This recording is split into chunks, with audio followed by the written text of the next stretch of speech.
দেখো আমার দাদাবাবু ড্রেস করে নিল, ঠিক আছে, ড্রেস করে নিল কেন এখন ঠান্ডা ঠান্ডা পড়ে গেছে তো, তাই দাদাবাবু ড্রেসটা করে নিল। কেননা সন্ধে হয়ে গেলে একটু ঠান্ডা লেগে যাবে, ওর জন্য দাদাবাবু ড্রেসটা করে নিল। ড্রেস করে কি দাদাবাবু তোমার কি ঠান্ডা লাগবে নাকি? না, ঠান্ডা তো লাগার কথা অল্প স্বল্প, তবুও আগে থাকতে তৈরি করে রেডি হয়ে নিলাম। হ্যাঁ। নাহলে ওই দোনটা টানতে তো প্রায় 2 ঘন্টা, প্রায় 1.5 ঘন্টা সময় লেগে যাবে।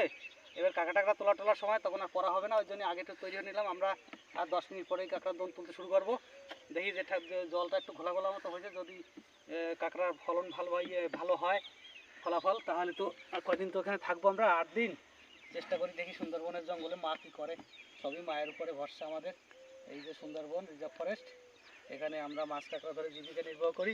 আর এই চারিপাশে দেখতে পাচ্ছ বন্ধুরা, যে সমস্ত গাছ, গেও, গরান, সুন্দরী, হেতাল, ধুদুল, এইসব গাছ হচ্ছে সুন্দরবনের লবণ জলের গাছ। এই খুব মূল্যবান গাছ। অতএব এই গাছের যত অক্সিজেন দেয়, সেই অক্সিজেন সারা পৃথিবীর মানুষ ভোগ করে, যার জন্য সুন্দরবন পৃথিবীর ভিতরে বিখ্যাত সুন্দরবন। এবং এই সুন্দরবনে যে প্রাণীরা আছে এরাও খুবই বিখ্যাত।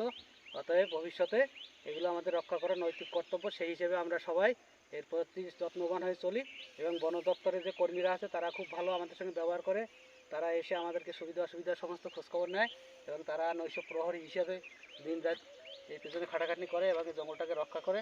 তাদেরও আমরা ধন্যবাদ জানাই, তোমাদেরকেও ধন্যবাদ জানাই।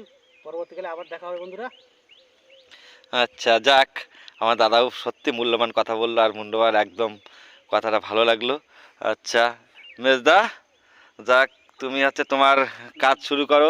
বিড়িটা খেয়ে নি একটু। মেজদা কি বিড়ি খাচ্ছ নাকি? হ্যাঁ। আর এই যে ছোট ছোট খাড়ি, খাড়ি আছে জোলা, এর মধ্যে ঢুকে আমরা কাঁকড়া ধরি বন্ধুরা, বুঝলে?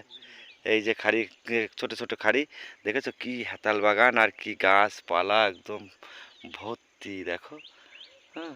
আর এইবার দোনটা তুলে এই খালটার মধ্যে যাব, এই খালটাই সরু খালটার মধ্যে গিয়ে আমরা দোনটা ফেলবো, ঠিক আছে বন্ধুরা? টাটা, আবার পরবর্তী ভিডিও নিয়ে আসবো। সুন্দর, ভালো থেকো সবাই।